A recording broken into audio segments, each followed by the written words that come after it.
할렐루야. 오늘도 주님의 큰 은혜가 우리 모두에게 함께 하시기 바랍니다. 자, 오늘은 예수님은 누구신가? 라는 제목으로 또 함께 은혜를 나누고자 합니다. 오늘은 사순절 두 번째 주일입니다. 오늘 본문이 속한 요한복음에는 예수님이 행하신 7가지의 표적이 기록되어 있습니다. 요한복음의 특징 가운데 하나는 바로 예수께서 행하신 그 기적을 바로 표적이라는 말로 기록한 것입니다. 표적이란 말은 어떤 사실을 증거하는 사건을 의미하는 말입니다. 그러면 사도 요한은 왜 예수님께서 행하신 기적을 표적이라고 기록하고 있는 것일까요? 그 이유는 예수님이 누구신지를 알게 하고 또 그 예수님을 믿도록 하기 위함입니다. 오늘 보면 바로 앞장에 보면 하나님의 아들이신 예수님이 말씀이 육신이 되어서 이 세상에 오셨습니다. 그렇지만 문제는 사람들이 그 예수님을 알아보지 못했고 또 영접하지 않았던 것입니다.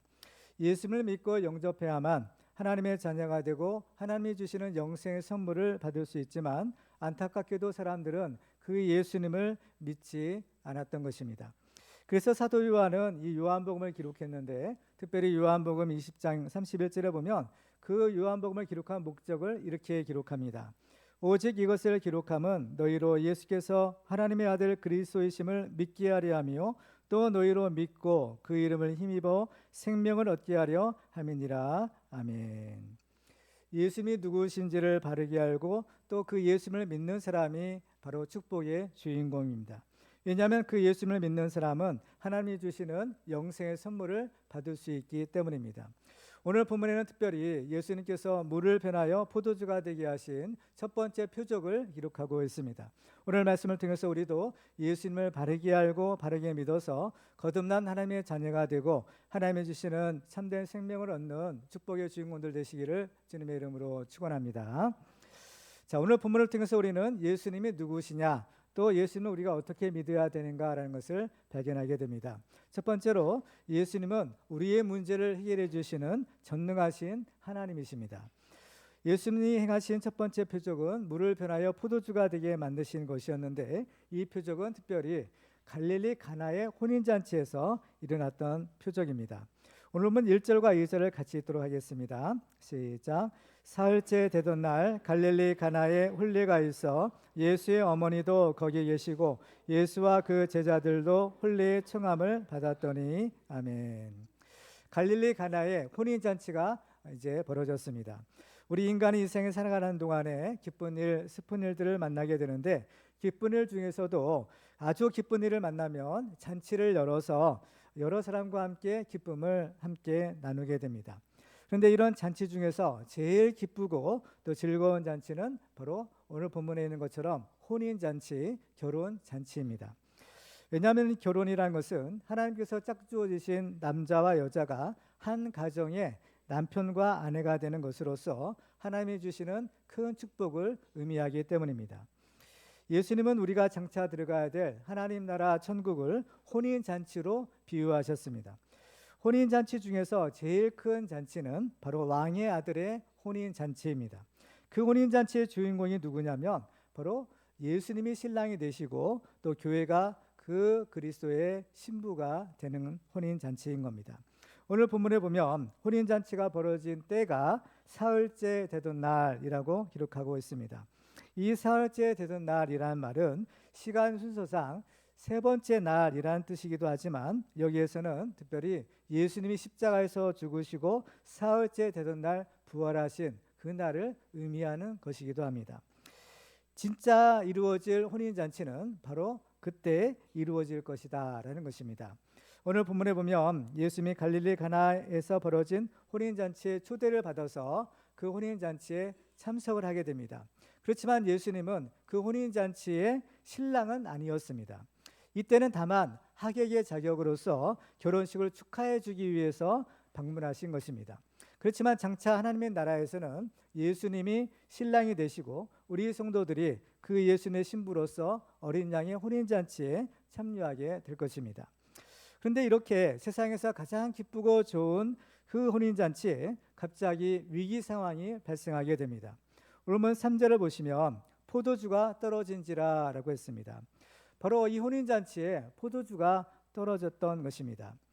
성경을 보면 이 포도주라는 음식은 사람들에게 기쁨을 주는 음료라고 했습니다.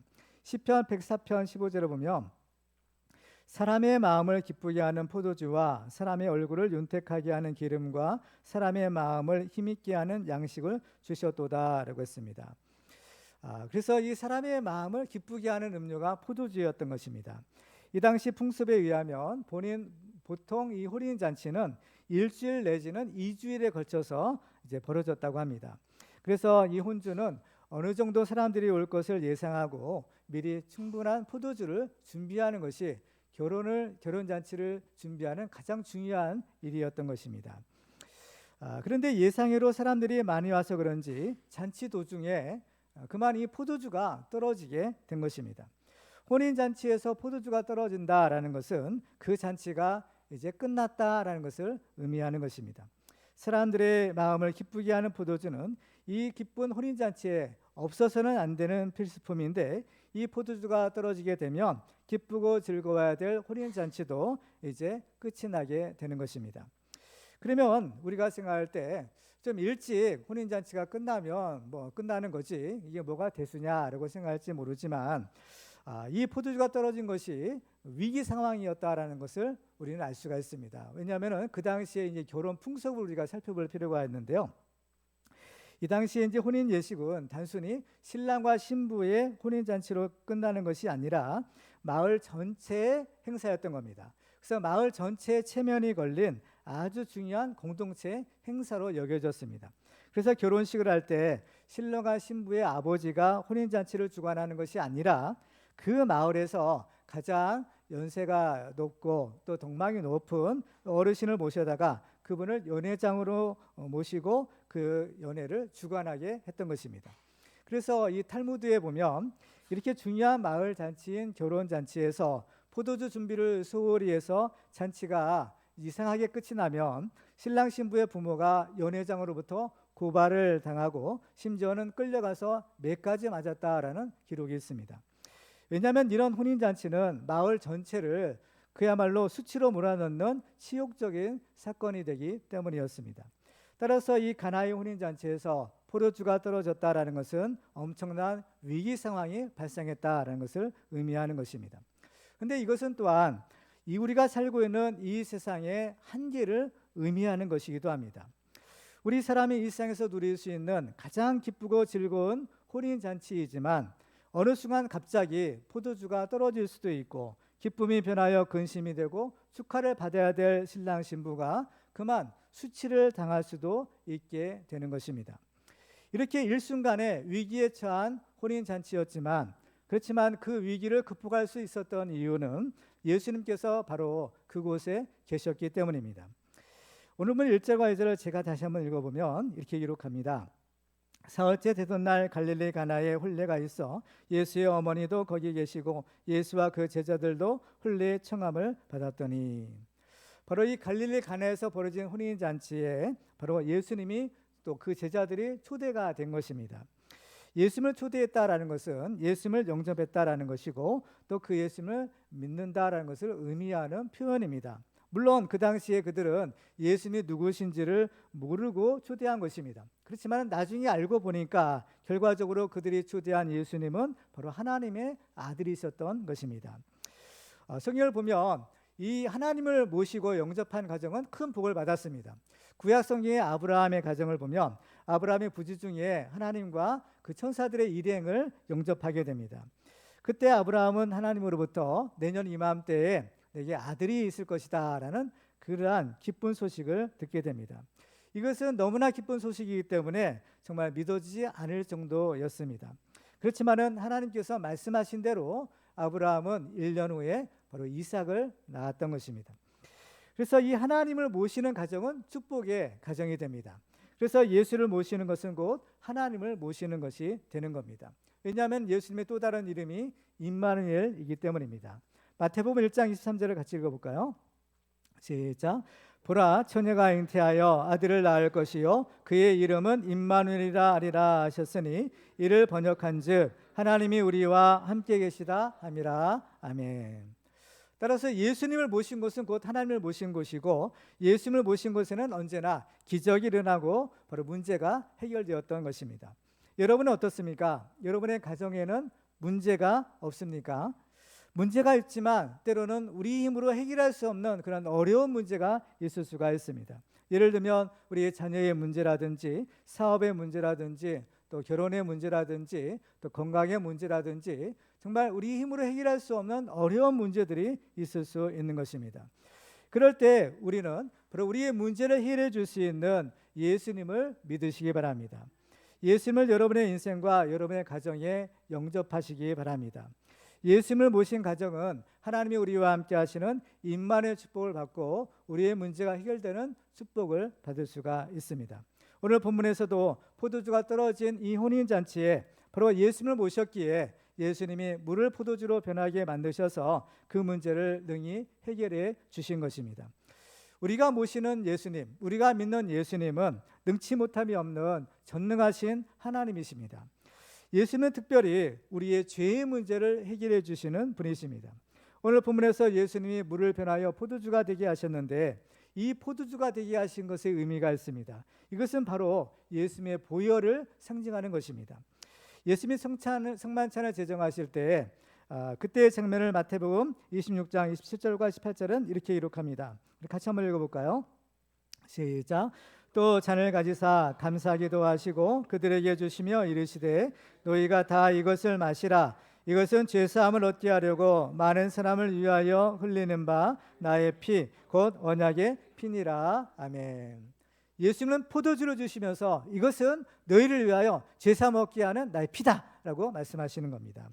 사실 이 포도주의 색깔과 피의 색깔은 좀 비슷하기도 하죠. 그래서 성경을 보면 이 피와 포도주를 서로 이제 혼용해서 사용하는 것을 보게 됩니다. 우리 인간에게서의 가장 근본적인 문제가 있다면 바로 죄의 문제입니다. 이 죄의 문제가 해결되지 않으면 아무도 천국에 들어갈 수 없는 것입니다. 그런데 우리의 죄의 문제를 해결할 수 있는 유일한 길은 바로 예수님께서 십자가에 흘리신 그 보혈인 것입니다. 예수님이 갈릴리 가나의 혼인잔치에서 이 물을 변하여 포도주가 되게 하신 첫 번째 표적을 보여주신 것은 예수님이야말로 우리에게 죄사함의 은총을 베풀어 주시고 참된 구원의 기쁨을 주시는 분이다라는 것을 알게 하기 위함인 것입니다. 정말 우리에게 필요한 것이 있다면 바로 예수 그리스도께서 주시는 그 참된 살과 피인 것입니다. 요한복음 6장 54절과 55절에 보면 주님이 이렇게 말씀합니다. 내 살을 먹고 내 피를 마시는 자는 영생을 가졌고 마지막 날에 내가 그를 다시 살리리니 내 살은 참된 양식이요 내 피는 참된 음료로다. 아멘. 우리는 전능하신 예수 그리스도를 믿음으로 우리의 문제가 해결되고 하나님이 함께 하시는 임만의 축복을 받으시기를 주님의 이름으로 축원합니다. 두 번째로 예수님은 세상 만물을 지으신 창조주 하나님이십니다. 혼인잔치에 이 포도주가 떨어졌을 때 마리아는 이 사실을 누구에게 알리냐면 바로 예수님에게 알립니다. 3절을 같이 읽어볼까요? 시작. 포도주가 떨어진지라 예수의 어머니가 예수에게 이르되 저들에게 포도주가 없다니. 여기서 마리아가 예수님에게 포도주가 떨어졌다라는 말을 한 것은 바로 예수님은 이 문제를 해결할 수 있는 분이시다라는 믿음이 있었기 때문입니다. 이 문제는 바로 사람이 해결할 수 있는 문제가 아니었습니다. 이 포도주는 어떤가요? 포도주는 이제 그 포도 수확을 해가지고 이 포도를 이제 숙성시켜서 만드는 이제 음료죠. 그래서 이 포도주가 되려면 한 1년이나 최소한 2년 여러 해가 이제 지나야만 이 포도주가 만들어집니다. 그러니까 지금 당장 이 포도 열매가 있다 하더라도 포도주는 만들 수 없는 거죠. 그렇기 때문에 이 잔치자리에 포도주가 떨어졌을 때 이 문제를 해결할 수 있는 것은 전능하신 하나님밖에는 없다라는 겁니다. 그런데 보면 오늘 본문에 보면 예수님은 그 포도주를 뭘로 만드세요? 물을 변하여 포도주가 되게 하는 겁니다. 그런데 보세요. 물은 물이고 포도주는 포도주잖아요. 그야말로 둘은 서로 전혀 성분이 다른 종류의 것인 겁니다. 그런데 예수님은 그 물을 변하여서 전혀 다른 성질의 포도주가 되게 하시는 것.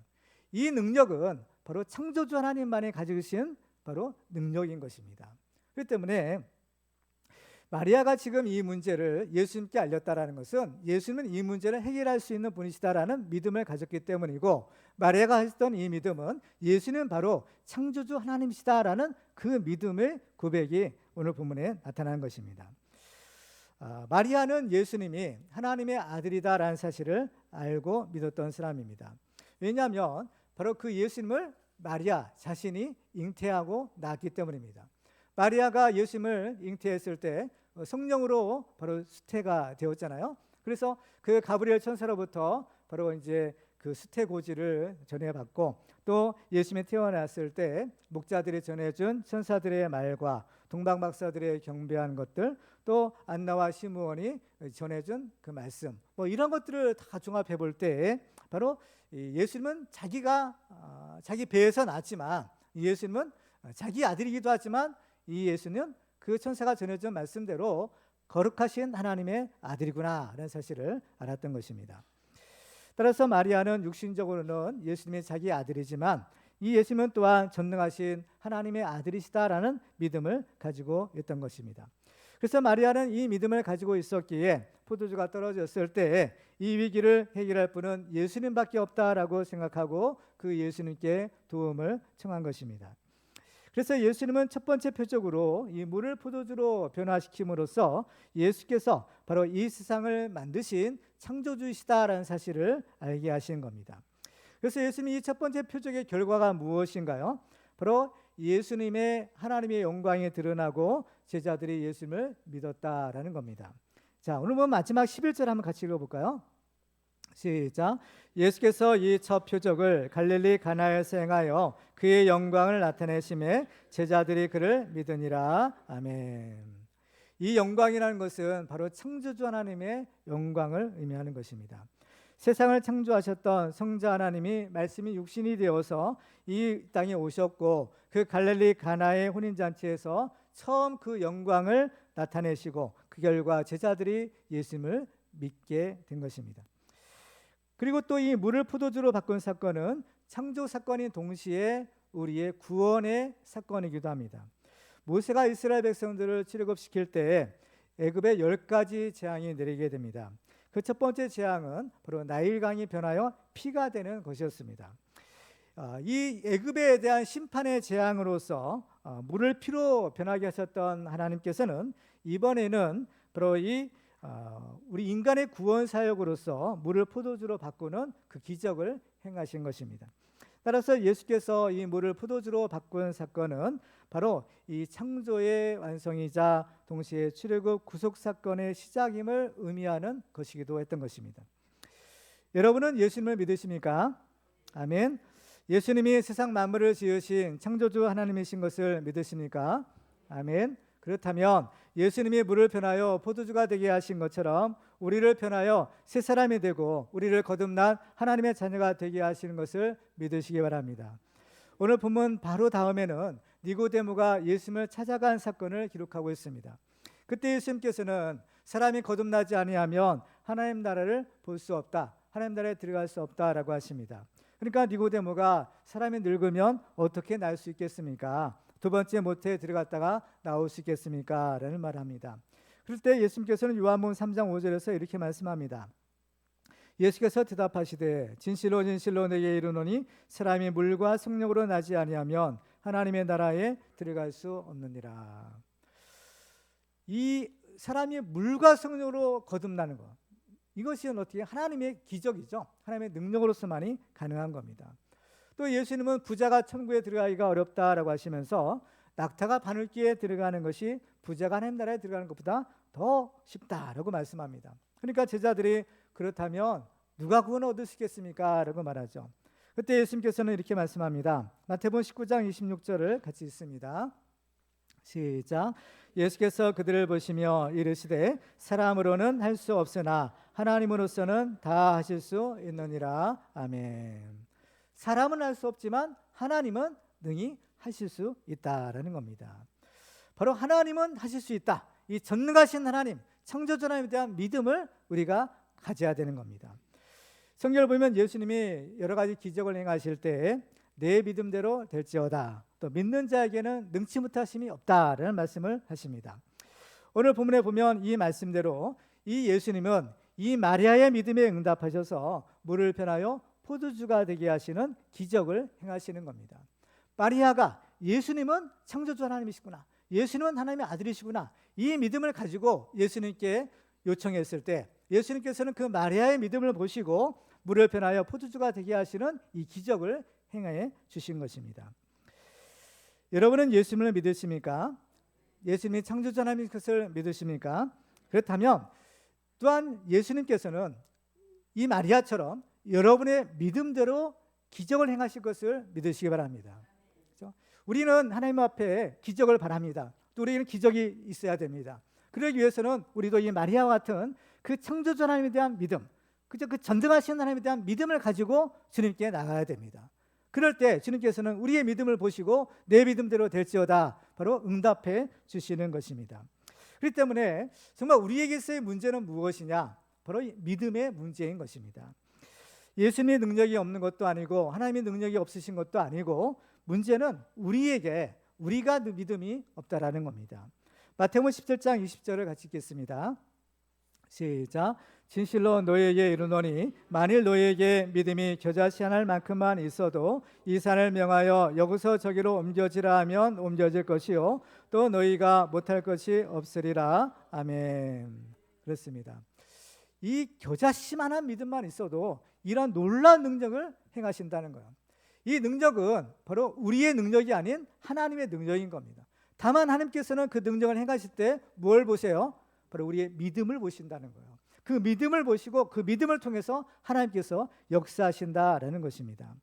하나님은 말씀으로 세상을 창조하신 전능하신 하나님이십니다. 세상 만물을 하나님이 다 지으셨는데 하나님께서 못하실 일이 무엇이 있겠습니까? 우리도 이 전능하신 하나님, 나를 지으신 창조주 하나님을 믿음으로 물이 변하여 포도주가 된 것처럼 우리도 거듭나 거룩한 하나님의 자녀들이 다 되시기를 주님의 이름으로 축원합니다. 마지막으로 우리는 예수님은 우리의 기도를 듣고 응답하시는 하나님이신 것을 믿어야 됩니다. 위기는 기회라는 말이 있습니다. 혼인잔치에 포도주가 떨어지는 위기 상황이 발생했을 때 그 위기 상황을 반전시키는 사람들이 있었습니다. 그 사람 중에 하나는 바로 예수님의 어머니인 마리아였습니다. 그러면 마리아는 무엇을 했기에 이 위기를 변하여 축복의 기회로 만들었을까요? 자, 3절을 다시 한번 보시면 이렇게 기록합니다. 포도주가 떨어진지라 예수의 어머니가 예수에게 이르되 저들에게 포도주가 없다 하니. 마리아는 이제 조금 전에도 말씀드린 것처럼 예수님에게 포도주가 떨어졌다라는 사실을 알려줍니다. 이것은 마리아가 예수님에게 기도했다라는 것을 의미하는 것입니다. 혼인잔치에 포도주가 떨어졌다라는 것은 사실입니다. 팩트인 것이죠. 그런데 이것은 마리아뿐만 아니라 그 혼인잔치에 있었던 예수님도 아시는 내용인 겁니다. 또 예수님은 전능하신 하나님이시기 때문에 먼 곳에 있는 것도 다 아시는데 하물며 그 좁은 혼인잔치 안에서 벌어지는 일들을 왜 모르시겠습니까? 다만 중요한 것은 이 사실을 예수님께 알려드리는 것입니다. 그렇다면 이 문제는 이제 예수님의 문제가 되는 것입니다. 기도가 바로 이러한 능력이 있는 것입니다. 우리에게도 문제가 있을 수 있습니다. 우리의 문제를 나도 알고 전능하신 하나님도 익히 아십니다. 주님께서는 우리의 머리털까지도 다 세신 바 되기 때문에 우리에게 있는 문제 모르실 리가 없는 것입니다. 그러면 하나님도 알고 계시는 그 사실을 굳이 우리가 하나님께 아뢰야 할 필요가 있을까요? 그럼에도 불구하고 우리는 아뢰어야 된다, 기도해야 된다라는 것입니다. 하나님께서 다 알고 계셔도 우리는 기도하고 그 문제를 하나님께 아뢰는 것입니다. 우리가 우리의 문제를 끌어안고 고민하고 염려하면 그 문제는 우리의 힘으로는 해결될 수 없는 것입니다. 그렇지만 이 문제를 하나님께 기도하고 아뢰다면 이 문제는 이제 나의 문제가 아니라 하나님의 문제가 되어서 하나님께서 그 문제를 해결해 주시는 겁니다. 마태복음 11장 28절에 보면 수고하고 무거운 짐진 자들아 다 내게로 오라 내가 너희를 쉬게 하리라 하십니다. 바로 수고하고 무거운 우리의 묻은 짐들을 문제를 주님께 가지고 나가는 것입니다. 주님께 기도하는 것입니다. 주님께 맡기는 겁니다. 그러면 주님께서 우리의 문제를 맡아주시고 우리의 문제를 해결해 주십니다. 예수님은 누구십니까? 전능하신 창조주 하나님이시 아니겠습니까? 주님이 해결하지 못할 문제는 아무것도 없는 것입니다. 그렇기 때문에 우리 문제는 해결받을 수 있게 되는 것입니다. 그렇기 때문에 우리는 하나님께서 다 알고 계셔도 우리는 기도하고 또 아뢰어야 되는 것입니다. 그래서 우리에게 문제가 있을 때 우리는 하나님께 기도함으로 우리의 문제를 주님께 맡기시기 바랍니다. 이 사실을 믿고 기도하시길 바랍니다. 그런데 우리가 이렇게 기도해야 됨에도 불구하고 또 기도해도 잘 해결되지 않을 때가 있다라는 겁니다. 우리는 기도만 하면 그렇죠? 하나님께서 다 해결해 주신다라고 우리가 알고 믿고 기도하지만 현실적으로는 어떤가요? 기도해도 잘 안 될 때가 있잖아요. 자, 오늘 본문에도 바로 그렇습니다. 자, 4절을 볼까요? 같이 읽습니다. 시작. 예수께서 이르시되 여자여 나와 무슨 상관이 있나이까? 내 때가 아직 이르지 아니하였나이다. 아멘. 분명히 마리아가 예수님께 문제를 아뢰입니다. 분명히 문제를 가지고 예수님께 기도하는 것입니다. 혈연적으로 보면 마리아는 예수님의 어머니이고 예수님은 마리아의 아들입니다. 어머니와 아들의 관계입니다. 그래서 이 어머니가 아들에게 부탁을 하면 아들은 그 어머니의 부탁을 들어주는 것이 인지상정입니다. 그런데 이상하게도 예수님이 거절하시죠. 여자여 나와 무슨 상관이 있나이까? 여기서 여자여라는 말은 헬라의 문법을 통해서 보면 여자를 높여서 부르는 존칭어라고 합니다. 그리고 이 단어의 문법적인 형태는 3인칭을 쓴다고 해요. 근데 이상하죠. 보통 모자지간은 3인칭을 쓰지 않습니다. 그죠? 모자지간의 관계는 친밀한 관계이기 때문에 1인칭이나 2인칭 이것을 쓰지. 그죠? 3인칭은 먼 데 있는 다른 사람을 가리키는 표현이잖아요. 근데 이것을 여자여라고 부를 때는 이 3인칭 표현을 썼다는 겁니다. 이것은 예수님이 지금 그 어머니 마리아에게 냉정하게 제3자적인 거리를 두고 이 예수님께서 이 모친을 대하고 계시다라는 것을 의미하는 것입니다. 그러면 그렇게 친밀한 사이인 그 모자지간의 관계가 왜 이렇게 소원하고 멀어지게 된 것일까요? 그 이유를 주님께 말씀하시는데 내 때가 아직 이르지 아니하였다라는 것입니다. 그러면 이 예수님의 때는 무엇이고 또 예수님의 때는 언제 오게 되는 것일까요? 요한복음에 보면 여러 군데에서 이 주님의 때를 언급하고 있는 것을 발견하게 됩니다. 근데 그 때는 모두가 무엇을 의미하는가 하면 바로 예수님이 십자가에 달려 죽으시고 부활하실 때, 이 때를 가리키는 겁니다. 그러니까 지금은 어때요? 아직 예수님이 십자가에 달리실 때가 아닌 거죠. 그러니까 예수님께서는 내 때가 아직 이르지 않았다라고 하시는 겁니다. 그래서 내 때가 아직 이르지 않았다라고 하시면서 예수님은 그 마리아의 요청을 일단 거절하시는 겁니다. 우리는 여기서 이 하나님이 일으키시는 기적, 이것은 우리 인간의 어떤 사사로운 필요를 위해서 일어나는 것은 아니지 않느냐라고 생각을 할 수가 있습니다. 특별히 지금 예수님은 그 마리아의 아들로서의 예수님이 아니라 하나님의 아들이죠. 하나님의 아들 메시아로서의 하나님의 일을 지금 시작하신 겁니다. 공생애를 시작하셨어요. 하나님의 구원자로서 메시아로서의 그 하나님 주신 그 사명을 지금 감당하시는 것입니다. 그렇기 때문에 이 하나님의 일을 할 때 사사로운 인간적인 정의에 끌리지 않는 것을 의미하기도 합니다.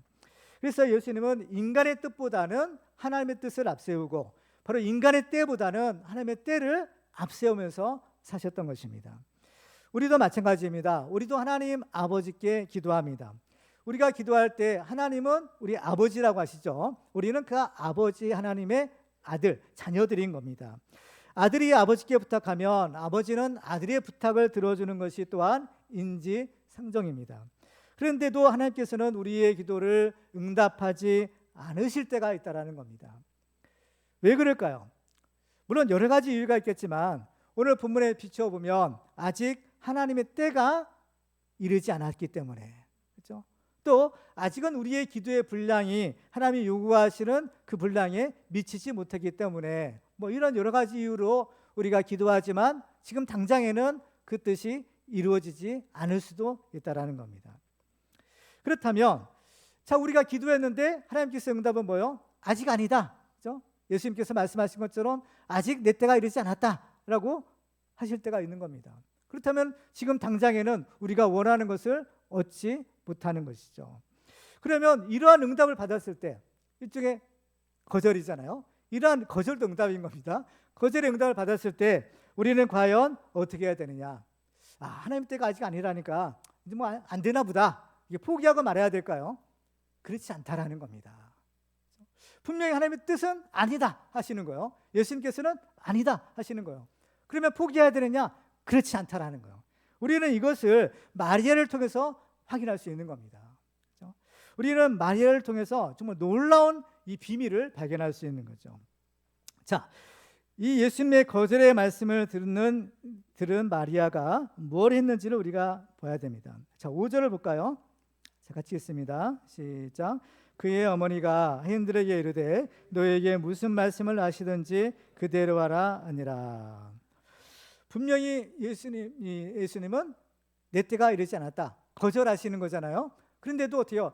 이 말을 들은 마리아는 하는 행동을 보면 마치 응답받은 것처럼 허락을 받은 것처럼 지금 얘기를 하는 거잖아요. 그렇죠? 이 마리아가 머리가 나빠서 예수님이 하신 말씀을 이해하지 못한 것은 분명히 아닐 것입니다. 그렇죠? 그러면 왜 마리아는 마치 예수님께서 자기의 요청을 들어주시겠다라고 말하는 것처럼 그렇게 행동하고 있느냐라는 거예요. 그렇죠? 그 이유는 이 마리아가 예수님이 누구신지 예수님을 잘 알았기 때문인 겁니다. 예수님은 분명히 하나님의 아들로서의 공생애를 시작하시면서 때가 아직 이르지 않는 것은 어쩔 수가 없는 거죠. 어쩔 수 없지만 그러나 그럼에도 불구하고 예수님은 내 요청을 들어주실 것이다. 이런 믿음이, 이런 확신이 있었던 것입니다. 그렇죠? 예수님은 비록 안 된다고 하시는 거죠. 그렇지만 마리아는 그런데도 불구하고 예수님은 내 요청을 들어주신다라고 굳게 믿었던 겁니다. 왜냐? 예수님은 가장 자비로우신 분이기 때문입니다. 우리를 불쌍히 여기시는 분이기 때문입니다. 예수님은 절대로 우리의 요청을 거절하고 외면하는 분이 아니시기 때문인 겁니다. 지금 이 갈릴리 가나의 혼인잔치에 포도주가 떨어지는 이런 어려운 상황을 예수님께서 내 때가 이르지 않았다라고 모른 채 하실 리가 없을 것이다. 이 마리아는 알았던 것입니다. 그렇죠? 하나님이 특별히 참 약한 사람들이 있어요. 하나님이 약하게 여기시는 사람들이 있는 겁니다. 그럼 무슨 뜻인가 하면 하나님께 기도하면 하나님이 들어주지 않을 수 없는 사람들이 있다라는 거예요. 그럼 어떤 사람에게 하나님이 약하시냐? 그럼 바로 이 믿음을 가지고 기도하는 사람인 겁니다. 마리아처럼 비록 거절의 응답을 받았지만 그러나 아니다. 주님은 내 기도에 반드시 응답해 주신다. 이거는 자기 뜻을 관찰하라, 내 뜻을 고집하라는 것이 아닌 겁니다. 이거는 하나님의 속성을 우리가 잘 이해하고 기도하는 거예요.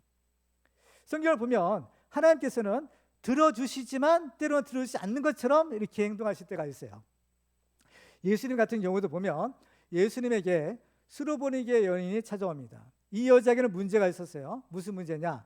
자기 딸이 흉악한 귀신에 들렸더라는 것. 그래가지고 자기 딸에게 예수님께서 이 귀신을 좀 쫓아내달라고 찾아온 겁니다. 근데 예수님은 놀랍게도 처음에는 거절하시는 거죠. 그렇죠? 자녀의 떡을 취하여 개들에게 던짐이 마땅치 않다. 냉정하게 거절하신 것처럼 보이는 겁니다. 그런데 이 여자는요, 포기하지 않아요. 이 여자는 자존심 상한다고 돌아가지 않아요. 이 여자는 오히려 예수님께 더 매달립니다. 뭐라고 합니까? 올소이다마는 개들도 주인의 상에서 떨어지는 부스러기를 먹나이다. 포기하지 않는 겁니다. 이 여자는 예수님이 자기의 문제, 자기 딸의 문제를 해결해 주실 줄 믿었어요. 비록 예수님께서는 겉으로는 거절하시고 안 된다고 하시지만 예수님의 속마음은 그렇지 않을 것이라는 확신을 가지고 예수님께 집요하게 기도한 겁니다. 그래서 어때요? 예수님께서 여자여 내 믿음이 크도다 하시는 거예요. 이 믿음을 가지고 하나님께 기도하면요, 하나님이 그냥 다 들어주시는 겁니다. 문제는 뭐예요? 우리의 믿음이 없기 때문에 그런 거죠. 이 믿음만 가지고 하나님께 나아가면 하나님이 왜 응답하지 않으시겠어요? 불의한 재판관과 이 과부의 비유에서 보면 이 과부가 재판관을 찾아가잖아요. 매일 찾아가지만 거절을 당합니다. 그렇지만 이 과부는 포기하지 않아요. 그렇죠? 언젠가는 내 문제를 해결해 줄 것이다. 이 정말 이런 신라 같은 이 믿음을 가지고 희망을 가지고 매일 재판관의 집을 찾아가서 문을 두드립니다. 그래서 예수님이 뭐라고 하세요? 이 재판관이 귀찮아서라도 어때요? 귀찮아서도 그 과부의 사정을 해결해 주겠다. 귀찮아서라도. 그러니까 예수님이 말씀하십니다. 하물며 저 불의한 재판관일지라도 하는 거잖아요. 하나님은 어떠시겠느냐는 것. 그러나 이 시대에 믿음을 보겠느냐는 겁니다. 그렇죠? 이 믿음을 가지고 하나님께 나아가서 기도하면 주님이 응답해 주시는 겁니다. 우리도 마찬가지입니다. 우리도 마리아처럼 하나님 앞에 기도했는데 주님으로부터 아직은 때가 아니다 거절받을 경우들이 있을 수 있는 것입니다. 여러분들 기도하시는데 다 응답받습니까? 그렇지 않은 경우도 많잖아요. 그러면 우리의 기도가 거절되었을 때, 응답되지 않았을 때 우리는 과연 무엇을 해야 될까라는 겁니다. 대부분의 사람들은 실망하고 낙심하거나 심지어 불평하고 원망하며 그 세월을 보냅니다. 또 아니면 그 때가 될 때까지 그냥 막연하게, 그죠? 세월만 기다리는 거죠. 아직 때가 되지 않았다고 하니까 언젠가는 때가 되겠지라면서 막연하게 기다리는 겁니다. 그렇지만 이것은 소중한 시간을 낭비하는 것에 불과합니다. 이런 사람에게는요, 그 때가 절대로 오지 않는 것입니다. 바로 하나님의 때, 하나님의 기적의 때가 오는 사람은 바로 따로 있는 것입니다. 그러면 어떤 사람에게 이 하나님의 때가 올까요? 그것은 바로 이 믿음을 가지고 깨어서 기도하는 사람인 겁니다.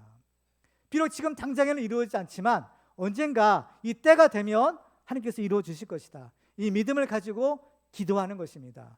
이 믿음을 가지고 계속해서 포기하지 않고 기도하는 것이에요.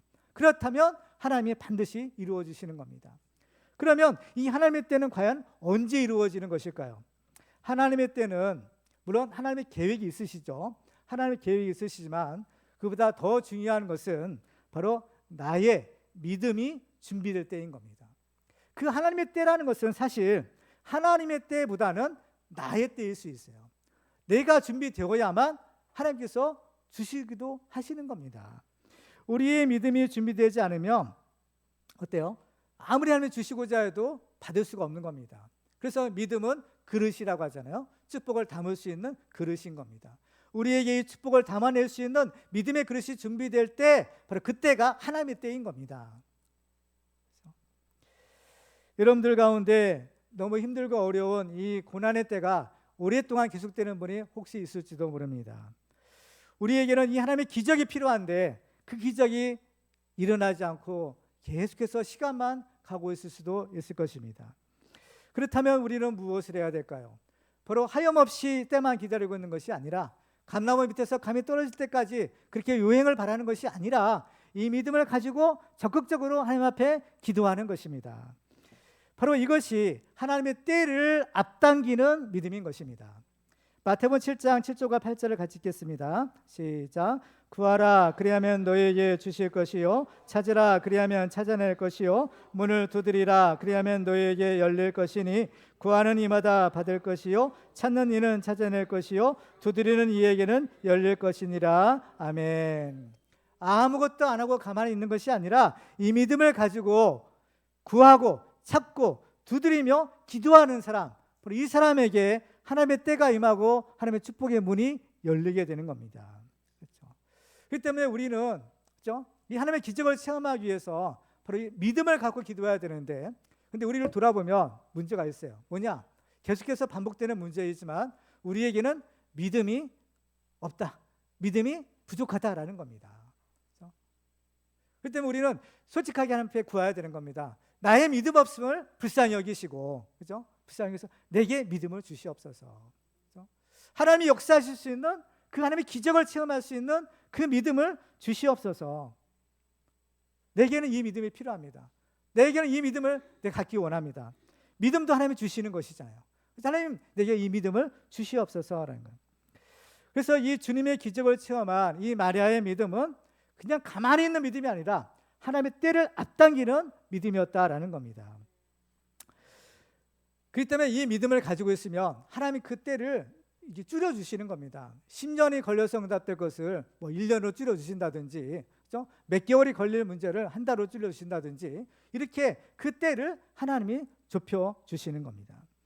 그래서 이 하나님의 때를 앞당기는 믿음을 가져야 되는데, 구체적으로 이 하나님의 때를 앞당기는 믿음이라는 것은 무엇인가 하면 그 말씀에 순종하는 믿음인 것입니다. 오늘 본문에서 마리아는 하인들에게 주님께서 너희에게 무슨 말씀을 하시든지 그대로 하라라고 하십니다. 그렇죠? 여기서 우리가 주목할 단어는 무슨 말씀을 하시든지인 겁니다. 무슨 말씀을 하시든지, 예수님이 무슨 말씀을 하시든지 그대로 하라는 겁니다. 이것이 기적을 체험하는 비결이라는 거예요. 그렇죠? 그러니까 이 마리아는 벌써 무슨 말씀을 하시든지라는 말을 한 걸 보면 예수님께서 행하시는 일들이, 예수님이 명하시는 말씀들이 인간의 상식과 경험과는 맞지 않을 것이다라는 것을 벌써 예상한 거죠. 그렇죠? 예상한 겁니다. 그렇지만 이 무슨 말씀을 하시든지라는 것은 예수님이 말씀하시면 우리 인간의 생각이나 우리 인간의 판단이나 우리 인간의 경험은 중요하지 않다라는 거예요. 이런 것들은 다 내려놓고 주님의 말씀만 하시면 그대로 순종하라는 겁니다. 그럴 때 기적이 일어나는 것이라는 거죠. 순종은 하나님의 기적을 일으키는 믿음의 도구인 것입니다. 순종할 때 우리의 삶이 변화되는 것, 우리 자신도 변화되고 우리 환경도 변화되는 기적을 맛볼 수 있는 것입니다. 그래서 이 마리아가 이렇게 믿음으로 나가니까 예수님이요 들어오지 않을 수가 없는 거예요. 그래서 예수님은 이 믿음을 가지고 기도하는 사람들은 어때요? 100% 응답인 겁니다. 그래서 예수님이 이렇게 응답하시죠. 오늘 6절로 8절 같이 읽어볼까요? 시작. 거기에 유대인의 정결 예식을 따라 두세 통 드는 돌 항아리 6이 놓였는지라 예수께서 그들에게 이르시되 항아리에 물을 채우라 하신즉 아기까지 채우니 이제는 떠서 연회장에 갖다 주라 하심에 갖다 주었더니 아멘. 먼저 예수님은 그 항아리에 물을 채우라 하시고 이제 물을 채워지니까 이제 떠서 연회장에게 갖다 주라라고 명령하십니다. 첫 번째 명령인 물을 채우라라는 것은 말처럼 그리 쉬운 일은 아닌 것입니다. 여기서 보면 두세 통 드는 돌 항아리가라고 했는데 이것이 한 6개가 있었다는 겁니다. 그러니까 총 6개면 몇 통이냐면 12통 내지 18통이죠. 그래서 이걸 부피로 이제 환산하면 약 450리터에서 680리터 정도가 되는 그런 분량이랍니다. 그리고 지금 우리야 집에서 뭐 수도꼭지만 틀면 물이 콸콸 나오지만 이 시대는 그런 것이 아니에요. 물을 기르려면 어때요? 우물로 가야 되는데 우물이 마을에서 조금 멀리 떨어진 곳에 있는 겁니다. 수가성 여인도 보면은 그 물 길러 마을에서 나오는 장면이 있잖아요. 그래서 이 하인들이 물을 이제 갖다가 채우려면 그 우물까지 가가지고 어떻게 그 물을 이제 길어서 와서 채우는 것을 최소한 뭐 12번 내지 18번을 해야 했더라는 겁니다. 그렇죠? 그런데요, 이것이 그렇게 쉬운 일이 아닌 겁니다. 왜냐하면 지금 이 연회 장소, 그러니까 지금 혼인잔치에서 필요한 것은 물이 아니라 포도주죠. 포도주인데 지금은 그 물을 기르러 가야 되는 겁니다. 이게 무슨 소용이냐? 물을 갖다가 이게 무슨 소용이 있겠느냐? 이 인간의 상식과는 맞지 않는 주님의 명령인 겁니다. 그런데도 이 하인들은 순종한 거예요. 왜냐? 마리아의 당부가 있었기 때문인 겁니다. 주님께서 무슨 말씀을 하시든지 그대로 하라는 거죠. 그래서 말도 안 되는 얘기죠. 상식적으로 맞지도 않는 것이지만 그래도 말씀하시니까 그냥 순종하는 겁니다. 순종하고 떠오는 거예요. 그래서 이 항아리 9가지 물을 채웁니다. 그래서 주님의 명령은 또 떠서 갖다 주라는 겁니다. 떠서 갖다 주라는 거예요. 이 떠서 갖다 줄 때 아직 포도주가 아니죠. 아직은 여전히 물인 겁니다. 지금 연회장에 물을 갖다 주면 어때요? 야단만 맞을 거예요. 지금 포도주 가져오라고 했는데 포도주는 안 가져오고 이 왜 물을만 가져오느냐 진탕 이제 혼날 것이 예상되는 겁니다. 그렇지만은 이해할 수 없어도 주님이 말씀하시니까 그대로 순종을 하는 겁니다. 그렇죠? 그런데 어때요? 갖다 주었더니 어때요? 연회장이 그 물이죠. 물을 딱 받는 순간에 어때요? 포도주가 된 거야. 참 이 기적이 일어난 겁니다. 그렇죠? 그러니까 지금 예수님의 말씀에 단계가 있는 거예요. 처음에는 항아리에 물을 채우라, 그 다음에 뜨라, 그 다음에 갖다 주라. 이런 예수님의 말씀에 단계적으로 완전히 순종했더니 그제서야 어떻게 해요? 물이 포도주로 변하게 됐더라는 거예요. 그렇죠? 그러니까 그 말씀에 온전한 순종이 물을 포도주로 변하게 하는 기적의 일종의 원인이었더라. 그러니까 우리들도 이 하나님의 기적을 체험하려면 하나님의 말씀에 순종해야 됩니다. 근데 순종인데 어떤 순종이냐? 온전한 순종인 겁니다. 부분적인 순종은요, 순종이 아니에요. 부분적인 순종은 불순종인 겁니다. 하나님이 요구하시는 순종은요, 온전한 순종인 거예요. 그러니까 예수님의 말씀이 온전히 순종되지 않았을 때는 아무런 일도 일어나지 않아요. 근데 풀이죠. 완전하게 그 말씀이 순종이 되었을 때 기적이 일어나는 겁니다. 구약 성경에 보면 나만 장군이 있었습니다. 문둥병에 걸린 나만 장군이 엘리사에게 고쳐달라고 왔어요. 근데 엘리사는요, 요단강에 가서 물을 7번 씻으라, 몸을 씻으라. 그래서 정말 자존심 상하지만 그래도 가서 요단강에 몸을 담그는 겁니다. 한 번 담그고 일어나고, 2번 담그고 일어나고, 3번 담그고 일어나고, 6번째까지 아무런 일도 일어나지 않는 거예요. 근데 7번째 들어갔다 나오는 순간 그의 병이 나은 겁니다. 그의 피부가 어린아이 피부같이 되었더라는 거예요. 언제인가? 7번 들어갔다 나왔을 때인 겁니다. 온전한 순종의 순간에 하나님의 기적이, 하나님의 약속이 성취되고 있는 것입니다. 그렇기 때문에 우리는요, 하나님이 요구하시는 순종이 있어요. 우리 요구하시는 순종은 온전한 순종이고, 또 이 순종이 중요한 까닭은 이 순종은 믿음의 또 다른 말이기 때문인 겁니다. 믿음과 순종은 동전의 양면과 같은 거예요. 믿음이 있다고 순종하지 않으면 이 믿음은 가짜인 겁니다. 이 온전한 믿음은 반드시 순종이 따르게 되어 있는 겁니다. 그렇기 때문에 하나님을 믿는다 하면서 하나님의 말씀에 순종하지 않는 사람이 있다면 그 사람은 하나님을 믿는 사람이 아닌 것입니다. 이 사람은 자기는 하나님을 믿는다라고 생각할지 몰라요. 그렇지만 중요한 것은 하나님이 보실 때인 겁니다. 우리의 믿음은 하나님이 인정하시는 믿음이어야 되는데 이런 사람은 하나님이 인정하시는 믿음이 아닌 것입니다. 하나님은 우리가 진짜 살아계신 하나님을 믿기를 원하십니다. 이러기 위해서는 우리가요, 정말 이 말씀에 온전한 순종이 필요한 것입니다. 이 말씀에 순종하기만 하면 하나님이 약속하신 기적은 반드시 일어나게 되는 겁니다. 여러분 가운데도 하나님의 기적이 필요하신 분이 분명히 있을 것입니다. 아마 우리 모두가 다 이 하나님의 기적이 필요할 것입니다. 그렇다면 이제 우리는 결단할 필요가 있습니다. 이 하나님의 기적을 체험하기 위해서 우리는 하나님의 말씀에 온전히 순종하겠다. 이 결단과 이 각오를 하셔야 됩니다. 분명히 여러분들이 아직까지 순종하지 못한 부분들이 있을 수 있어요. 그런 것들을 하나님께서 성령의 감동으로 여러분에게 알려주시는 것들이 있을 수 있을 것입니다. 그것은요, 하나님이 알려주시는 겁니다. 왜 알려주시겠어요? 이제는 때가 됐다는 겁니다. 무슨 때가 됐다는 거요? 이제는 하나님의 말씀에 순종할 때가 됐다는 겁니다. 이 하나님의 말씀에 순종할 때가 되었고 순종하기만 하면 하나님께서 기적을 일으켜 주겠다. 이 하나님의 때가 되었다라는 겁니다. 그렇죠? 결단하고 순종하시면 물이 포도주로 변한 것처럼 여러분들의 자녀들이 변화되고 여러분들의 가정이 변화되고 여러분의 사업장이 변화될 것입니다. 순종하면 하나님이 분명히 좋은 것을 예비해 놓고 계세요. 오늘 본문에 보면 사람이 준비한 것보다 하나님이 주시는 것이 훨씬 더 좋은 것입니다. 오늘 9절과 10절 볼까요? 같이 한번 읽을까요? 시작. 연회장은 물로 된 포도주를 맛보고도 어디서 났는지 알지 못하되 물떠온 하인들은 알더라. 연회장이 신랑을 불러 말하되 사람마다 먼저 좋은 포도주를 내고 취한 후에 낮은 것을 내거늘 그대는 지금까지 좋은 포도주를 두었도다 하니라. 아멘. 사람이 준비한 것보다 예수님이 만들어 주신 것이, 하나님이 주신 것이 훨씬 더 좋은 것입니다.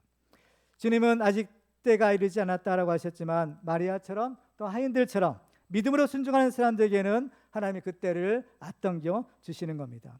예수님은 우리의 기도를 절대로 외면하는 분이 아닌 것입니다. 때로는 우리의 기도가 아직 때가 되지도 않고 정말 터무니없는 것 같이 보일지 모르지만 무슨 말씀이든지 내가 이제 순종하겠습니다, 이 믿음을 가지고 기도하면 예수님은 반드시 우리의 기도를 들으시고 응답해 주시는 것입니다.